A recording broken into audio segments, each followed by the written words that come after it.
আসসালামু আলাইকুম। আমি পলি লাইফস্টাইল ব্লগের নতুন আরও একটি ভিডিওতে আপনাদের সবাইকে স্বাগত জানাই। কেমন আছেন আপনারা সবাই? যে যেখান থেকে আমার ভিডিওটি দেখছেন, আশা করি সবাই অনেক ভালো আছেন। আমরাও আপনাদের দোয়াই এবং আল্লাহর রহমতে আলহামদুলিল্লাহ ভালো আছি। কয়েকদিন আগে কিন্তু বেশ গরম ছিল, জানি না গরমের ভাবটা আবারও আসবে কিনা। তবে 2-3 দিন ধরে বৃষ্টি হওয়াতে একটু ঠান্ডা ঠান্ডা ভাব, বেশ ভালোই লাগছিল। গরমের ভাবটা সামনে আরও বেশি হবে কিনা বলতে পারবো না, তবে ঠান্ডা ওয়েদারে তারপরেও কিন্তু গরমের ভাবটা একদমই কমে নেই। বৃষ্টি হলে একটু ঠান্ডা লাগে, আবার দেখা যাচ্ছে যে একটু রোদ ওঠে, তখন কিন্তু আবার একটু গরম লাগে, এই অবস্থা। আর এই ওয়েদারে কিন্তু মানুষের খুবই সমস্যা হচ্ছে, বিশেষ করে বৃষ্টির কারণে কিন্তু ডেঙ্গুর প্রভাবটা বেড়েই চলেছে। চারিদিকে শুধু মানুষ অসুস্থ আর অসুস্থ। তো সবাই একটু সাবধানে থাকার চেষ্টা করবেন আর কি। ইদানিং সকালে ঘুম থেকে ওঠার পরে যখন পর্দাটা সরিয়ে জানালাটা খুলি, তখন কিন্তু দূরের জিনিসগুলা একটু ঘোলাটে ঘোলাটে দেখা যায়, স্পষ্ট ওইভাবে দেখা যায় না। তবে আমার মনে হয় যে কুয়াশা পড়ে এমন একটা অবস্থা, তবে এটা কেউ খেয়াল করছেন কিনা আমি জানি না। আর এরই সাথে কিন্তু উত্তরের যে হিমেল হাওয়াটা, এইটাও কিন্তু মাঝে মাঝে বোঝা যাচ্ছে। তবে শীতের আগমনটা হয়তো খুব বেশি দেরি নেই, কিন্তু গরমের ভাবটা কিছুতেই কমছে না। রাত্রে কিন্তু আকাশটা বেশ মেঘলা ছিল, মনে হচ্ছিল যে হয়তো বৃষ্টি হবে, কিন্তু বৃষ্টি হয়নি। আর সকালে যখন উঠে জানালাটা খুলেছিলাম, তখন দেখছিলাম একটু রোদ ঘরের মেঝেতে এসে পড়েছে। যদিও রোদ ছিল, তবে রোদের অত তাপ ছিল না এবং গরমের ভাবটাও বেশি ছিল না। মনে হচ্ছিল শীতের সময় যেরকম একটা রোদ থাকে, যে ঠান্ডা আবার হালকা গরম গরম, তো রোদটা ওরকমই মনে হচ্ছিল। তবে বেলাটা যত বড় হয়েছে, আস্তে আস্তে কিন্তু গরমের ভাবটা বেড়েই চলেছিল। আর বিকালের দিক দিয়ে আবারও মেঘ মেঘ আকাশ ছিল, কিন্তু বৃষ্টি হয়নি। হঠাৎ করে সন্ধ্যার পরে বেশ বৃষ্টি হয়েছিল। তো বৃষ্টি জোরে হলো কেন জানি গরমটা কমছে না, নাকি আমারই গরম বেশি লেগেছে জানি না। তো বৃষ্টি হয়েছে তার মানেই তো জানেন, আর দেখতেও পাচ্ছেন অলরেডি আমি কিন্তু রান্না শুরু করেছি। এখানে খিচুড়ি রান্না করছিলাম, সবজি খিচুড়ি। সবজি হিসেবে আমি এখানে আলু আর পেঁপে নিয়েছি। রান্নার মধ্যবর্তী সময়ে আমি আপনাদের একটা কথা মনে করিয়ে দিই, যারা আমার ভিডিওটি দেখছেন তারা প্লিজ ভিডিওটিতে একটা লাইক দিয়ে কন্টিনিউ করবেন। আর যারা নতুন আমার চ্যানেলে আজ প্রথম ভিজিট করছেন, তারা চাইলে চ্যানেলটাকে সাবস্ক্রাইব করে পাশে থাকা বেল বাটনটি প্রেস করে আমার পাশেই থেকে যেতে পারেন। ভিডিওটি আমি সকাল থেকে শুরু করেছি, তবে দিনের কোনো কাজই আপনাদের সাথে ওইভাবে শেয়ার করিনি।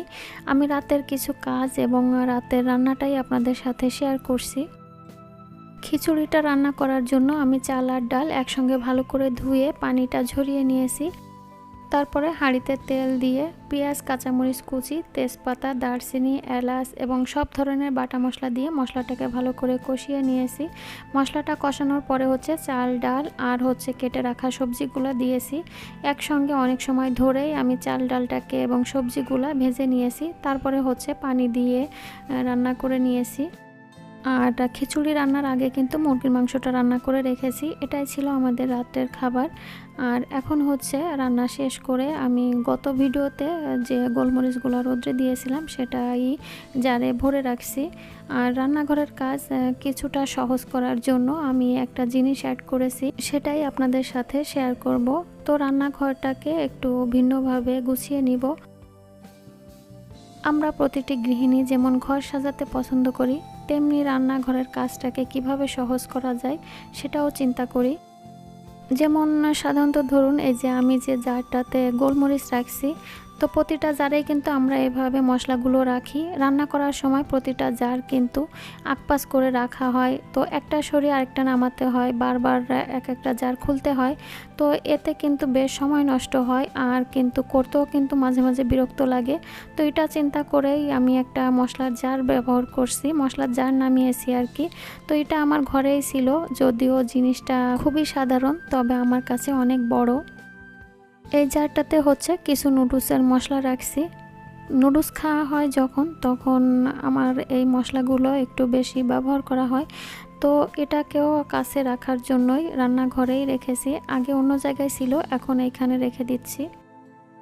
আমাদের সংসারের বিভিন্ন কিছু নতুন জিনিস আছে যেটা দেখা যায় যে ইউজ করলে নষ্ট হয়ে যাবে এটা মনে করা হয়। তবে আমার মনে হয় যে যে জিনিসটা ইউজ করা হয় না সেটা আরও তাড়াতাড়ি নষ্ট হয়, ইউজ করলে জিনিসগুলো আরও বেশি ভালো থাকে।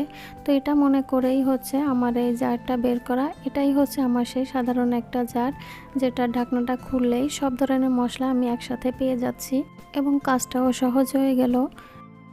অর্থাৎ প্রতিটা মশলার মুখ খুলে আবার আটকে রাখা, অন্তত এটুকু সময় তো বেঁচেছে আর কাজটাও কিন্তু অনেকটা ইজি হয়েছে।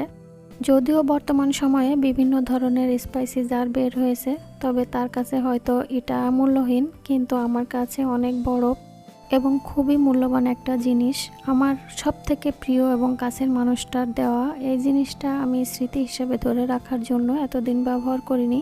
তবে চিন্তা করছিলাম জিনিসটা যদি রেখে দিই তাহলে আরও বেশি নষ্ট হয়ে যাবে। তো ব্যবহার করতে থাকি যতদিন ব্যবহার করা যায় আর কি। স্মৃতি তো আসলে ধরে রাখা যায় না, তারপরও যে স্মৃতি ধরে রাখার জন্য দেখা যায় আমার সংসারের প্রতিটা জিনিসই হচ্ছে আমার সেই প্রিয় মানুষটার দেওয়া। আর সেই প্রিয় মানুষটা হচ্ছে আমার বাবা, যাকে কিনা আমি চিরদিনের জন্য হারিয়ে ফেলেছি। ইচ্ছা করলেও পারছি না আমি তাকে দেখতে, বাবা বলেও ডাকতে পারছি না। আজ বাবা নেই, কিন্তু বাবার প্রতিটা স্মৃতি আমার সংসারের প্রতিটা জিনিসের প্রতি রয়ে গেছে। সামান্য লবণের জিনিস থেকে শুরু করে প্রতিটা জিনিস হচ্ছে আমার বাবার দেওয়া। তো দেখা যায় প্রতিটা ক্ষেত্রে সংসার যে কাজ করতে যাই না কেন বাবার স্মৃতি জড়িয়ে থাকে। এই স্পাইসি জারটা যখন প্রথম উঠেছিল তখন থেকেই হচ্ছে আমার কাছেই আছে। আর আমার বাবার একটা চেষ্টা ছিল, ইচ্ছা থাকতো আর কি, সে মার্কেটে যখনই কোনো নতুন জিনিস দেখতো তার পছন্দ বা নজরে যেটা পড়ে যেত, সে যত কষ্টই হোক না কেন সবসময় সেই জিনিসটা কিনে আনার। তো এই জিনিসটা আমার বাবার খুব শখ ছিল, কেনাকাটা জিনিস। হয়তো সংসারে আমি আমার বাবাকে তেমন পাইনি, তবে অল্প কিছুদিনের জন্যই হচ্ছে আমার বাবাকে পেয়েছি। যখন আমি ফুল দমে কোনো সংসার শুরু করেছি, না পারছি আমার বাবাকে এনে আমার কাছে রাখতে। আর যেহেতু জয়েন্ট ফ্যামিলিতে ছিলাম তখন তো কোনো কথাই ছিল না। তো বাবা মারা যাওয়ার পরেও হচ্ছে আমার ফ্যামিলিটা আলাদা হয়েছে। আমার বাবাকে আমি তেমন কোনো যত্ন করতে পারিনি, অ্যাডজাস্ট ফ্যামিলিতে থাকলে যেটা হয় আর কি। তো এটা নিয়ে সবসময়ের জন্য আমার মনটা খুব খারাপ থাকে। যখনই বাবার কথা মনে পড়ি তখনই শুধু চোখ দিয়ে পানি ঝরতে থাকে। সবাই আমার বাবাটার জন্য দোয়া করবেন। আমি দুঃখিত, আজ এ পর্যন্ত। আমার ভিডিওটি আর বড় করছি না। সবাই সুস্থতা কামনা করে শেষ করছি আমার আজকের ভ্লগ। আল্লাহ হাফেজ, আসসালামু আলাইকুম।